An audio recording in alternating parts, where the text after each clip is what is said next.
واجعل لي وزيرا من أهلي هارون أخي اشدد به أزري صدق الله العظيم. کانفرنس کوریج کے لیے آپ آئے جس میں پرنٹ میڈیا الیکٹرک خواتین و حضرات کو السلام علیکم.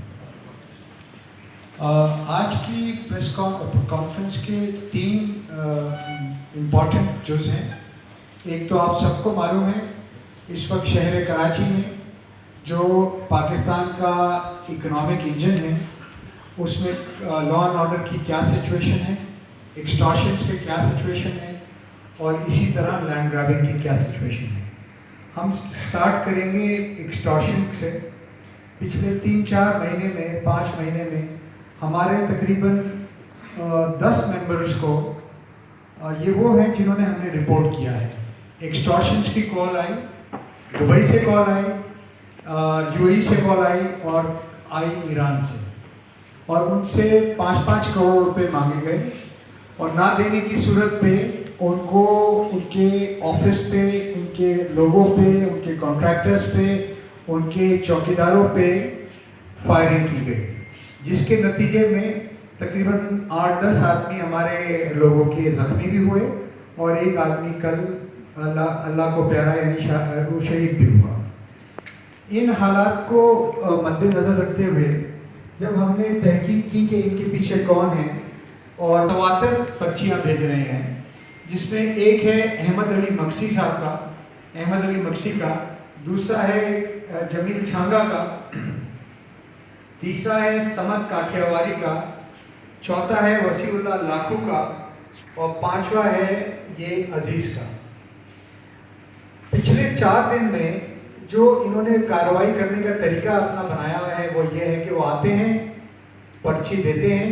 اور اسی وقت جو آدمی پرچی ان سے وصول کرتا ہے اس پہ فائر کر دیتے ہیں. ہمارے ممبرز کو اتنا ہراساں کرتے ہیں، اتنا کرتے ہیں کراچی والوں کو کہ وہ کسی کو بتائے بغیر پیسے دینا شروع کر دیں. جس طرح میں نے کہا کہ میرے پاس 10 تو وہ کیسز ہیں جو رپورٹ ہوئے ہیں، اور اس کے علاوہ جب ہم نے تحقیق کی کہ ہمارے 15 جان کا، ان کو اپنی مال کا، اور ان کو ان چیزوں کا اپنے اسٹاف کی ڈر ہے. کیوں یہ لوگ جب اس کمال تو یہ ہے کہ یہ لوگ اس پرچی پہ اپنا نام بھی لکھتے ہیں، اپنا موبائل نمبر بھی صحیح لکھتے ہیں، اور اس نمبر پہ ٹریسیبل بھی ہوتے ہیں، یعنی آپ ان سے بات بھی کر سکتے ہیں. تو ان لوگوں کے خلاف ریڈ وارنٹ ایشو کروانے میں فیلئر ہوتا ہے، اور اگر وہ ریڈ وارنٹ ایشو اور وہ اسلام آباد جاتا ہے اور منسٹر آف انٹیریئر صاحب اس کا ریڈ وارنٹ ایشو کرتے ہیں.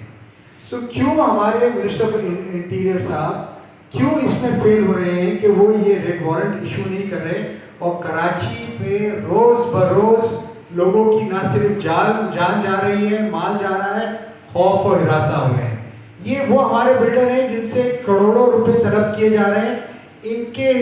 علاوہ سینکڑوں لوگ وہ دکاندار ہیں جن سے 10, 15, 20, 25 ہزار روپے یہ لوگ لیتے ہیں اور وہ خاموشی سے دیتے ہیں. کچھ چیمبر آف کامرس میں دے دیتے تھے، کچھ چیمبر آف کامرس کے ممبرز ہیں، انہوں نے وہاں بھی کمپلین رجسٹر کی ہے. بلکہ مجھے جاوید گجرانی صاحب نے جب وہ پریسیڈنٹ تھے انہوں نے کہا کہ یہاں تک بات آ گئی کہ وہ اپنا بینک اکاؤنٹ نمبر بھی دیتے ہیں کہ اس اکاؤنٹ نمبر میں آپ یہ پیسے ڈپازٹ کر دیں. یہ بات جب انہوں نے ذکر کی آئی جی سندھ کے ساتھ تو میں وہاں موجود تھا، اور میں نے کہا کہ سر اب اس کے بعد بھی اگر کوئی چیز رہتی ہے